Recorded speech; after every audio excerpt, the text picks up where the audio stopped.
Good morning, শুভ সকাল। আজ বৃহস্পতিবার, আর বৃহস্পতিবারের পুজোর দায়িত্ব আমার ওপরে পড়েছে। ইন্দ্র তো কয়দিন ওই রাইফেল ক্লাব নিয়ে ব্যস্ত। বাড়িতে আসতে আসতে 12টা 12:30 বেজে যাবে, তারপরে স্নান দান করে পুজো দিতে দিতে ধরুন 1টা 1:30। অতক্ষণ ঠাকুরকে কেন বসিয়ে রাখবো? গতকাল রাতেই এই ঠাকুর পুজোর ফুল এনে রেখে দিয়েছে। আমার যখন সকাল সকাল স্নান হয়ে গেছে, কাজকর্ম হয়ে গেছে, রান্নাবাড়ির চাপ নেই, ধীরে সুস্থে আজকে আমি এই ফুল মালা দিয়ে ঠাকুরকে সাজিয়ে গুজিয়ে পুজো দেব। আর সোমবার বৃহস্পতিবার মানেই আমাদের বাজার থেকে প্রচুর কেনা ফুল আসে। তা যেই ফুলে যে ঠাকুর সন্তুষ্ট তাকে ভেবেচিন্তে দিতে গেলে হাতে অনেকটা সময় নিয়ে এই বৃহস্পতিবার দিন ঠাকুর ঘরে পুজো দিতে আসতে হয়। ওই সময়টা এখন আমার হাতে থাকে না। আর তার থেকেও বড় কথা, ইন্দ্রর সঙ্গে এখন আমি আর ঠাকুর পুজো দিতে বসতে চাই না, কারণ বড় খিটখিট করে গো। ওই শিব ঠাকুরের মাথায় ঠিকঠাক বেলপাতা পড়লো না কেন, ওই ঠাকুরকে ওই ফুল দিলে কেন, ওই এত কিছু করলে না ভক্তির জায়গায় ভয় করে বেশি।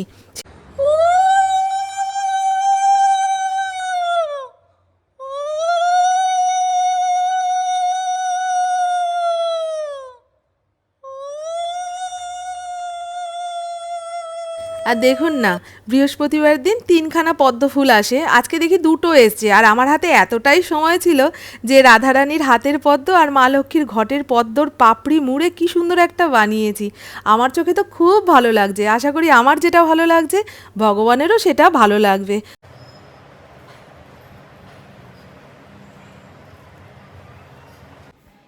গুড মর্নিং, শুভ সকাল। কেমন আছেন আপনারা সবাই? নিশ্চয়ই খুব ভালো আছেন, আমিও খুব ভালো আছি। আজ বৃহস্পতিবার, ঘড়ির কাঁটা 10:30 11:15 ঘরে। এই ঠাকুর ঘরের ঘড়িটা খারাপ হয়ে গেছে তো, তাই ঠিকঠাক টাইম আপনাদের বলতে পারছি না। ইন্দ্র আজকে সকালের দিকে বাড়িতে আসবে না, ওর ম্যাচ রয়েছে 10:30 থেকে। তা ম্যাচ করে এসে স্নান ধান করে আবার বেরোবে, বুঝেছেন? শনিবার পর্যন্ত রাইফেল ক্লাব নিয়েই ব্যস্ত থাকবে। সকালের খাওয়া দুপুরের খাওয়া ওখানে জুটে যাচ্ছে, ব্যাস বাড়িতে আসার দরকার নেই। চলুন, আমি মন ভরে ঠাকুর পুজো দিয়ে নিয়েছি। এখন আর ডিটেলসে আপনাদের ঠাকুর পুজোটা দেখাতে পারি না, ইচ্ছাও করে না। মনে হয় যতক্ষণ ঠাকুরের সামনে আছি ততক্ষণ ঠাকুরের দিকেই মনটা থাকুক।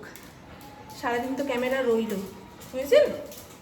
তবুও যতটুকু পেরেছি ততটুকু দেখালাম। তবু এখনো ঘুম থেকে ওঠেনি, এবারে ডাকবো।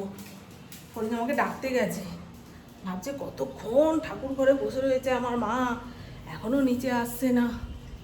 এখনো পর্যন্ত পেট খালি। অনেক কাজ করেছি আজকে সকালে। স্নানের আগে ঘর দুয়ার মুছে নিয়েছি আজকে। এত গরম লাগছে ঠাকুর ঘর মোছামুছির পরে, তারপরে মনে হলো না একেবারে নিচের ঘরটা মুছে স্নান ধান করে আসি। তারপর তো ঠাকুর পুজো দিতে গেলাম। এবার একটুখানি কিছু খাবো, মাথা ঘুরছে। একটু ছাতুর ঘোল বানিয়ে খাই। একটু ঘুম থেকে উঠলে ওকেও 1 গ্লাস ছাতুর ঘোল বানিয়ে খাওয়াবো। এটা অনেকক্ষণ পেটে থাকে গো, আর এনার্জিও পাওয়া যায়। আমার এখন হাত পা ছেড়ে ছেড়ে দিচ্ছে। না, 1 থালা ভাত মুখের সামনে কেউ বেড়ে দিলে ভালো হতো, বুঝেছ? খিদার পরিমাণটা বোঝাচ্ছি আপনাদের। একটু ঠান্ডা জল আর নর্মাল জল পাইল করে ছাতুটা গুলবো, নাহলে গলা দিয়ে নামবে না। একটা চামচ নেই। শান্তি মতো চুমুক পেরে খাই, তারপরে দুপুরে কি রান্না হবে না হবে সেই গল্প। ইন্দ্র তো খাবে না, আমার আর পুপুর জন্য রান্না। ফড়িংয়ের ভাতের জন্য চাল ধুয়ে রেডি করে রাখলাম, আধা ঘন্টা ভিজুক, তারপরে গ্যাস অন করব। আর আজকে আম দিয়ে পাতলা করে ডাল খেতে ইচ্ছা হয়েছিল, তবে এখনও ঘরে কাঁচা আম আসেনি। আমাদের ওই নীল ষষ্ঠীর দিন মা গঙ্গাকে আম দিয়ে তারপরে আম খেতে হয়। তবে এখন তো 12 মাসের আম। ওই নীল পুজোর আগেই ইন্দ্রকে বলি মা গঙ্গাকে একটা আম দিয়ে আসো, তাহলে আম খেতে পারবো। এবছরে তো আম আনেইনি।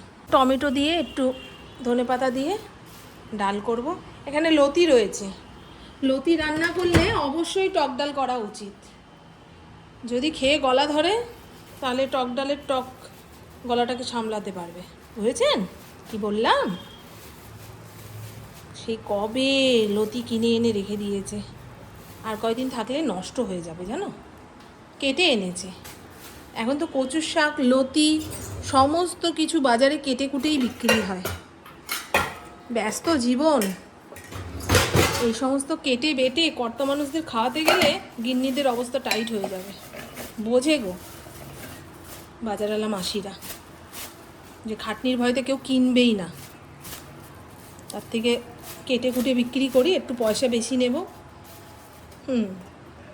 তো চলুন বন্ধু, এখানে রান্নার জন্য সবজিপাতি কেটে নিয়েছি। আজকে ঝিঙা আলু পোস্ত করব। ঝিঙাটা যখন এনেছিল কি টাটকা ছিল, 3 দিন ওই ফ্রিজে থাকতে থাকতে দেখুন শুকিয়ে কাট। তা ঝিঙেটাকে কেটে লবণ মাখিয়ে রেখে দিয়েছি, এক্সট্রা জল যেটুকু বেরিয়ে গেলে বেশ ঝিঙে আলু পোস্তটা ঝরঝরে হবে। আর এখানে লতিটা লবণ ভিনিগার জলে ভিজিয়ে রেখেছি। ভিনিগার দিয়ে ভিজিয়ে রাখলে না ওই লতি খাওয়ার পরে যে গলা কুটকুট করার ব্যাপারটা সেটা থাকে না। আর ঝিঙে আলু পোস্তর জন্য আলুও কেটে নিয়েছি। এখানে চিংড়ি মাছ তো ছাড়িয়ে ফ্রিজে রেখে দিয়েছিলাম, কিন্তু পিঠের ময়লাটা ফেলা হয়নি। আজকে কিছুটা চিংড়ি মাছ বের করে পিঠের ময়লা ফেলে লবণ হলুদ মাখিয়ে রেখে দিলাম। এই চিংড়ি মাছ দিয়ে লতি চচ্চড়ি করব। আর বেশ অনেকটা পোস্ত ঝিঙা আলু পোস্তর মধ্যে দেবো বলে শিলপাটাতে বেটে নিলাম। এই শিলপাটাতে পোস্ত বেটে নিয়ে রান্না করলে দেখবেন আলাদা রকম স্বাদ হয়। আর আমার মিক্সিতে কি হয়েছে কে জানে, এই পোস্ত না একদম মিহি করে বাটা হয় না। আর মিহি করে পোস্ত বাটা না হলে তরকারির মধ্যে দেওয়ার পরে কেমন ছাকড়া ছাকড়া হয়ে থাকে, মনে হয় এক জায়গায় পোস্ত আছে আর এক জায়গায় নেই, এরকম হয় না? সে যাই হোক, আগের দিন যখন ওই সজনে ডাঁটা আলু পোস্ত বানিয়ে আপনাদের দেখাচ্ছিলাম আর বললাম যে অনেকটা পোস্ত দিয়েছি, তা এক বন্ধু বলেছেন, বাবা পোস্ত দিয়েছো, সেটা আবার বলার কি আছে? বলবো না, এত বড় লোকি জিনিস একটা খাচ্ছি। হ্যাঁ, আর এখানে লতি চচ্চড়ি বানানোর জন্য লতিটাকে লবণ দিয়ে ভাপিয়ে জল ফেলে দিয়ে নিলাম। দেখুন লতিটাকে চাপ দিলে একদম গলেও যাবে না, আবার ডাঁটও থাকবে। তাই এখানে সর্ষে কাঁচা লঙ্কাও আমি ওই শিলপাটাতে বেটে নিয়েছি, সেটাই ভাপানো লতির মধ্যে দিয়ে দিলাম। দেব পরিমাণ মতন হলুদ, অল্প একটুখানি লঙ্কার গুঁড়ো। আপনারা চাইলে পেঁয়াজ রসুনও এই রান্নাটার মধ্যে ব্যবহার করতে পারেন, তবে আজকে আমি পেঁয়াজ রসুন দিচ্ছি না। আর এখানে যে চিংড়ি মাছটা লবণ হলুদ দিয়ে মাখিয়ে রেখেছিলাম সেটাও দিয়ে দিলাম।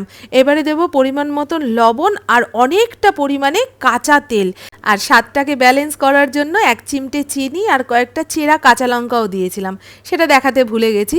এবারে সব কিছু ভালো করে মেখে বেশ আধা ঘন্টা পৌনে 1 ঘন্টা যাবত রেখে দিতে পারলে ভালো হতো, তবে আমার হাতে অত সময় ছিল না, আমি যতক্ষণ পেরেছি রেখেছি।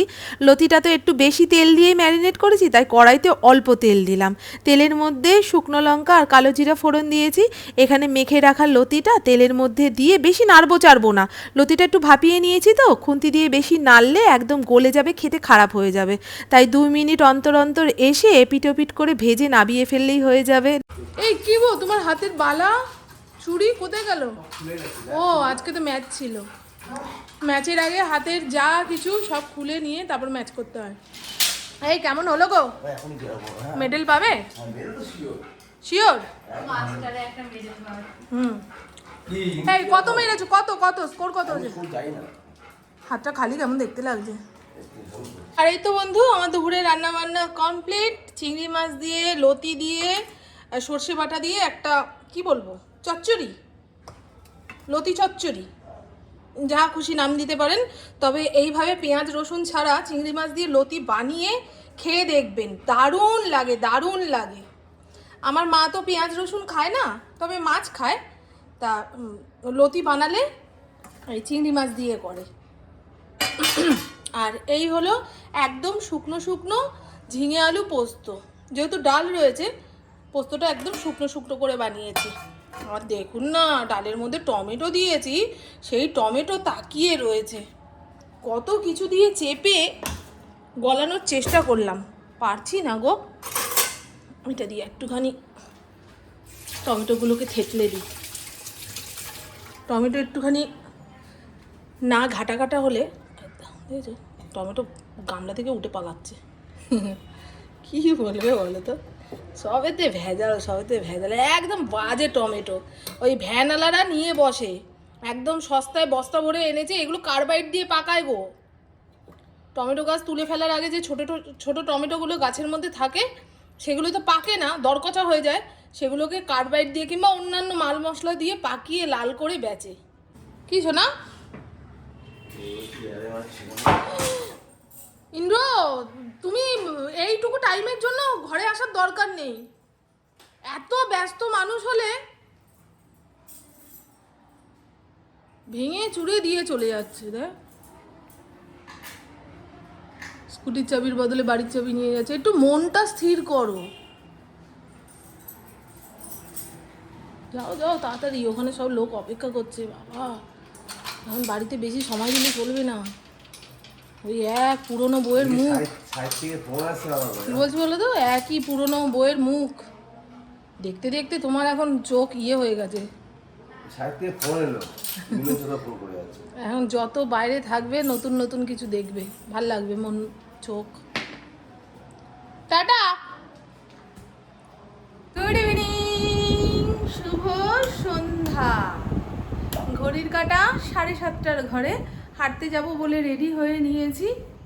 সন্ধেবেলায় সন্ধে পুজো দিলাম, কারণ ইন্দ্র দুপুরবেলা একবার এসছিল, তারপরে এদিক ওদিক পরিষ্কার পরিচ্ছন্ন করে বেরিয়ে গেল, রাইফেল ক্লাবেই গেছে।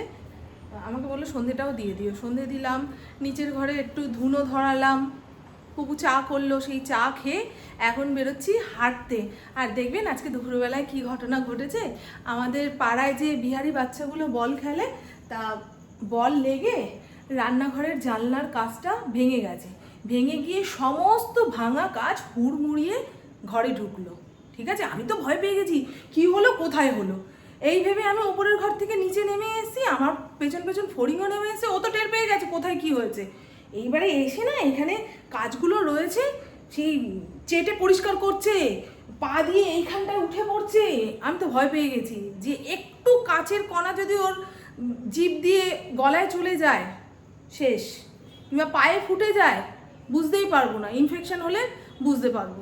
বুঝেছেন, এই এত কিছু ভেবে আমি অস্থির হয়ে যাচ্ছিলাম। তা যারা বল খেলছিল তারা তো পালিয়েছে। আমি আবার বাইরে গিয়ে একটু বললাম যে তোরা তো পালিয়ে গেলি, ভাবছিস আমি বুঝতে পারবো না কে ভেঙেছিস, সিসিটিভি ক্যামেরা রয়েছে, সব ধরা পড়বে। তা আধা ঘন্টা 1.5 ঘন্টা পরে যে বাচ্চাটা বল খেলতে গিয়ে এই কাঁচটা ফাটিয়ে দিয়েছে, অনেকজন মিলে খেলছিল, যে যার বলে ওই কাঁচটা ফেটেছে সে তার মাকে নিয়ে এসে দরজার সামনে দাঁড়িয়েছে। বলছে ও আন্টি আন্টি আসো। আমি বুঝতে পারিনি, বলছে আমি না ভুল করে কাঁচটা ভেঙে ফেলেছি, আঙ্কেলকে বলো রাগ না করতে, আমি বুঝতে পারিনি, এই সেই বললো। আমি না রে বাবা, আমি মানে তোরা চলে গেলি, আমি ওই আমার বাচ্চাটা এত লাফালাফি করছে বলে আমি একটু বকে ফেলেছি। ওর মাকেও বললাম যে তুমি আবার এসছো কেন ওর সঙ্গে। আমি বাচ্চা হিসেবে যেটুকু বলার দরকার বলতাম যে এই যাতায়াতের পথে তোরা যদি বল খেলিস, আজকে এইটা ভেঙেছে, কালকে যদি সিসিটিভি ক্যামেরাটা ভেঙে যেত, কিংবা আমাদের ঘরের ওই পাশের জানলাটা ভেঙে যেত, তখন কি করতিস। আমি ওকে বলতাম, কারণ বাচ্চা ভুল করলে বলার অধিকার সবারই রয়েছে। ওই বাচ্চাটাও আমার বাচ্চার মতো। তারপরে আমার সঙ্গে কথা বলতে বলতে ইন্দ্রও চলে এসেছে। ইন্দ্রকে এরকম হাত জোর করে, এত ভালো বাচ্চার মাটা, মানে এইরকম মা বাবা থাকলে বাচ্চা কখনো উচ্ছৃঙ্খল হবে না। বাচ্চাটাকে নিয়ে এসেছে যে তুমি যা বলার দিদি আমার সামনেই বলো, হ্যাঁ ও ভুল করে ফেলেছে। ইন্দ্র বলছে ছাড়ো না, এখন বাচ্চারা তো খেলার জায়গাই পায় না, ও খেলে ভেঙে ফেলেছে, এখন কিছু করার নেই, তবে একটু সাবধানে খেলবি বাবা, আমার বাড়িতে কুকুরটা রয়েছে তো, এই কাজ টাজ যদি কখনো ভেঙে ওর চোখে মুখে লেগে যায় মুশকিল হয়ে যাবে। ব্যাস এইটুকুই। আর দেখেছেন, দেখালাম কি, এই দেখুন। তারপরে এই জানলার কাজ যে ছেলেটা লাগায়, তাকে ইন্দ্র ফোন করলো, এই যে এই মাঝখানেরটা ভেঙেছে।